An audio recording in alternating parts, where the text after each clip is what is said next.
Dawn. A Roman military camp somewhere on the frozen banks of the Danube. The year is 170 AD. Around you, 10,000 soldiers sleep beneath leather tents. Smoke curls from dying fires. Horses shift in the grey silence. And there, at the edge of it all, alone in the mist, sits the most powerful man on earth. Not commanding, not conquering, writing. His name is Marcus Aurelius, Emperor of Rome, and he is talking to himself.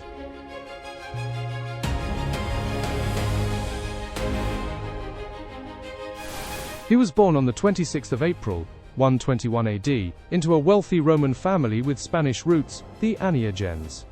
His father died when Marcus was only 3 years old. His grandfather, a man of deep moral seriousness, helped raise him. From the earliest age, those around Marcus noticed something different. He was not drawn to games or spectacle, he was drawn to questions. By 12, he had taken up the rough woolen cloak of a philosopher, sleeping on hard floors, rising before dawn, habits he would carry for the rest of his life. The Emperor Hadrian noticed this serious, bright-eyed boy, and nicknamed him Verissimus, the most truthful one. It was not flattery, it was prophecy. In 138 AD, everything changed. The Emperor Hadrian, dying and childless, orchestrated one of the most extraordinary successions in Roman history. He adopted Antoninus Pius as his heir, on the condition that Antoninus, in turn, adopts the 17-year-old Marcus. A dynasty was being engineered. An empire was being handed to a teenager who had never asked for it. Marcus spent the next 2 decades learning at the foot of power, serving as consul, as heir apparent, absorbing law, rhetoric, and the art of governance. But above all, he absorbed philosophy. His teacher Fronto was Rome's greatest living orator, yet it was a Stoic philosopher named Junius Rusticus who changed his life. Rusticus handed Marcus a worn copy of the lectures of Epictetus, a former slave who had turned suffering into a school of thought. Marcus read it and was never the same. You have power over your mind, not outside events. Realize this, and you will find strength.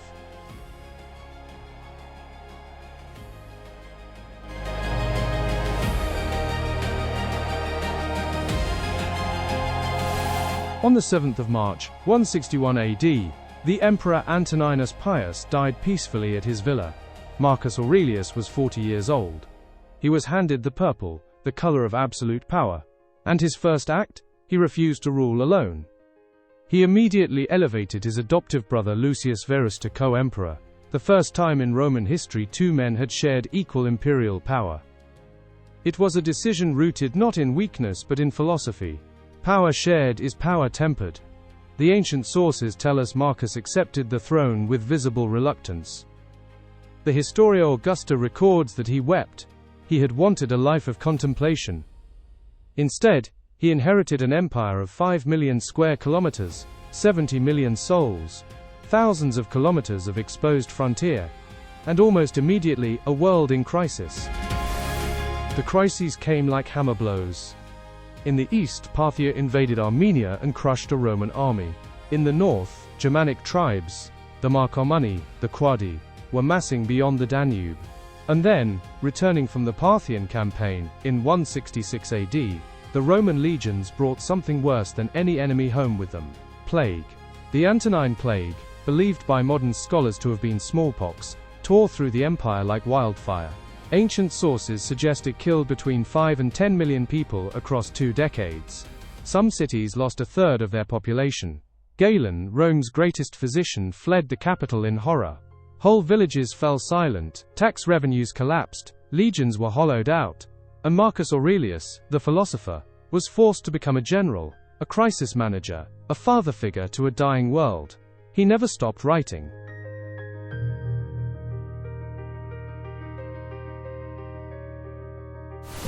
For 14 years, from 166 to his death in 180 AD, Marcus Aurelius spent more time on military campaign than any emperor since Augustus. He commanded the Marcomannic Wars, a brutal grinding conflict against tribal confederacies north of the Danube that threatened the very heartland of the empire. The famous column of Marcus Aurelius, which still stands in Rome's Piazza Colonna today, 41.95 meters tall, its spiraling relief depicting 2 500 carved figures, is our most vivid visual record of these campaigns. Study those carvings closely. You will see Roman soldiers burning Germanic villages. You will see prisoners led in chains.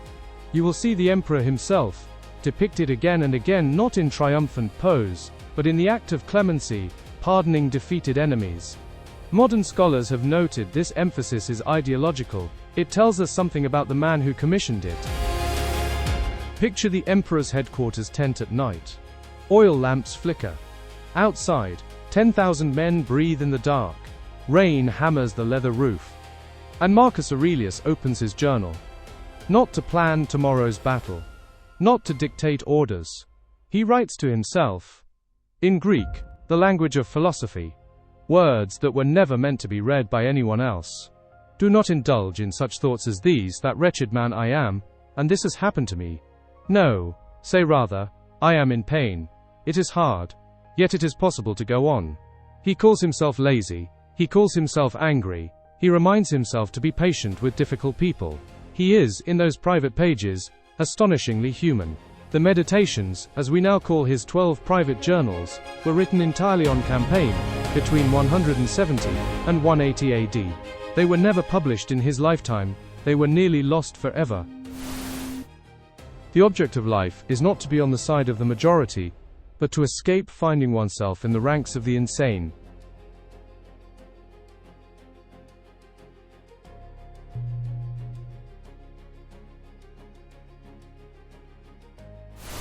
Stoicism.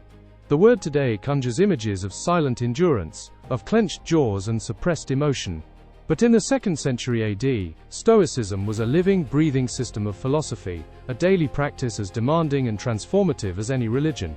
Its core proposition was radical. You cannot control what happens to you. You can only control how you respond. For Marcus Aurelius, this was not merely consoling theory. It was his operating system. Every morning before dawn, a practice he describes explicitly in the Meditations. He would rehearse what philosophers call negative visualization. He would mentally prepare for the worst. People will be rude today. There will be ingratitude. There will be failure. And each imagined difficulty was not dreaded. It was pre-accepted. Stoic philosophers called this premeditatio malorum, the premeditation of evils. When the actual difficulties arrived, and for Marcus Aurelius they always did, they found an emperor who had already met them in the quiet of his own mind. Walk through the world Marcus Aurelius ruled, and you walk through astonishing scale. The Roman Empire at its height covered roughly 5 million square kilometers.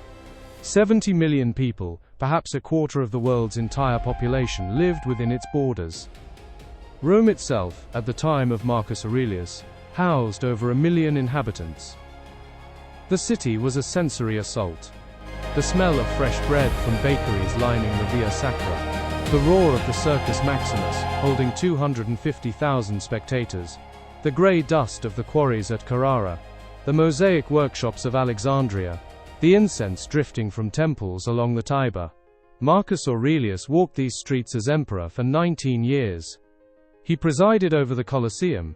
Though he privately found the gladiatorial games vulgar, the Meditations reveal his contempt for spectacle. He paid for them anyway. He understood the social contract of empire.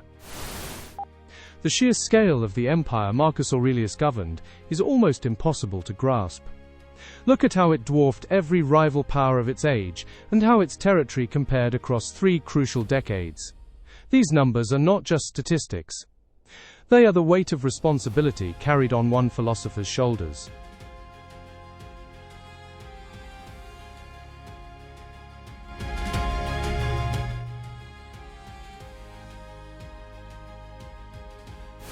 We know what Marcus Aurelius looked like with remarkable precision. Dozens of authenticated portrait busts survive, more than almost any other ancient individual. The most famous, in the Capitoline museums in Rome, shows a man of about 50. A high, broad forehead carrying the lines of thought rather than age. Large, deep-set eyes with a characteristic downward gaze described by art historians as introspective. A full, carefully trimmed beard, the beard he adopted in conscious emulation of his philosophical heroes, the Greek thinkers of the classical age. Forensic facial reconstruction work published in the early 2000s combined multiple busts with skeletal analysis to produce our best approximation of his real face. What emerges is strikingly consistent with the written descriptions. A man who looked, as the ancient biographer Cassius Dio wrote, not as a ruler, but as a gentleman. The eyes, above all, arrest you. There is a quality in them, in the carved marble and the gilded bronze alike, that art historians have struggled to name. The closest word perhaps is tired, not defeated, tired, the tiredness of a man who sees everything clearly and presses on regardless. Waste no more time arguing about what a good man should be. Be one.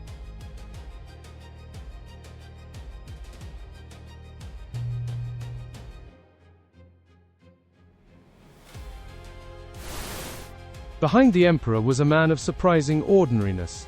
Marcus Aurelius was married to Faustina the Younger for 30 years, from 145 AD until her death in 175 AD. Ancient sources, particularly hostile ones, spread rumors about Faustina's faithfulness. Accusations modern scholars largely dismiss as political slander.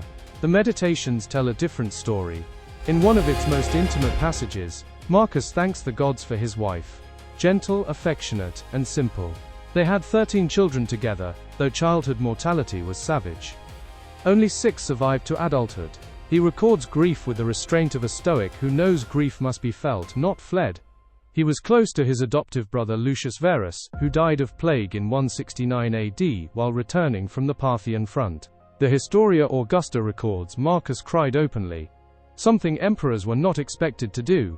He wore no disguise of invulnerability. And it is this that makes the Meditations, written in stolen hours between crises, between campaigns, between deaths, so extraordinarily modern. Open the book today and you do not find a marble god. You find a man trying, imperfectly, every single day.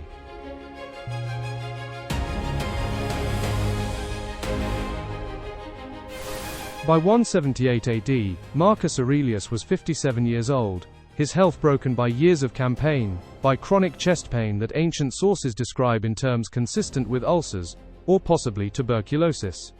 He returned to the Danube frontier for a final campaign, pushing deep into Marcomannic territory. He had a plan, not merely to defend the frontier, but to absorb the Germanic lands entirely, to push the empire's boundary to the natural line of the Carpathians, creating 2 entirely new provinces, Marcomannia and Sarmatia. It would have been the greatest territorial expansion since Trajan. He never completed it.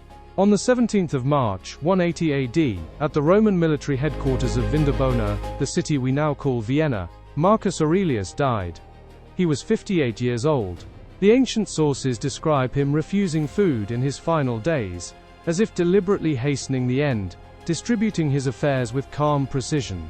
Cassius Dio writes that when his officers came to his bedside weeping, he spoke his last recorded words to them. Why do you weep for me? Think rather of the pestilence, and of the deaths of many others. Even dying, he was the philosopher.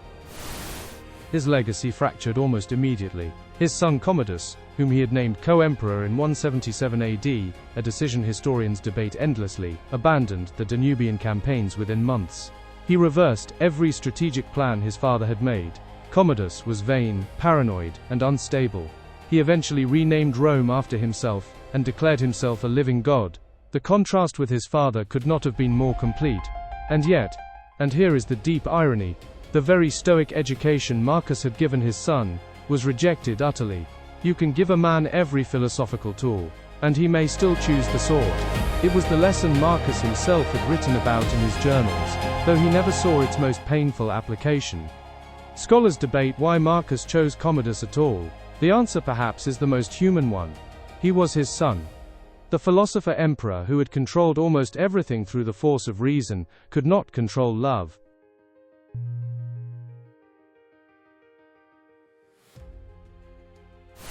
Nearly 2,000 years after his death, Marcus Aurelius remains one of the most read philosophers on earth. The Meditations, discovered in a monastery manuscript in the 14th century, first printed in 1559, have never gone out of publication. They have been carried into battle by generals, quoted in the speeches of presidents, kept on the bedside tables of billionaires and prisoners alike. Bill Clinton cited the Meditations as a formative influence. Nelson Mandela read Stoic philosophy during his imprisonment on Robben Island. A well-worn copy was found in the kit bag of James Stockdale, the American prisoner of war who credited Stoic thought with his survival in a Vietnamese prison camp for 7.5 years. What did they all find there, in the private journal of a Roman emperor who never intended to be read? They found what Marcus Aurelius found on the banks of the Danube, in the pre-dawn silence. That the only fortress which cannot be taken is the mind that has made peace with itself. The battlefield has fallen silent. The tents are gone. The legions have marched into history. But in the pale light before dawn, if you are quiet enough, you can still hear it. The scratch of a stylus on wax. An emperor, talking to himself, reminding himself to be patient, to be good, to endure. The mist rises from the Danube. Marcus Aurelius looks toward the horizon, and on the page before him, in his own hand, are the words that have outlasted every triumph, every defeat, every empire since. You have power over your mind, not outside events. Realize this, and you will find strength. The greatest empire was never Rome. It was within.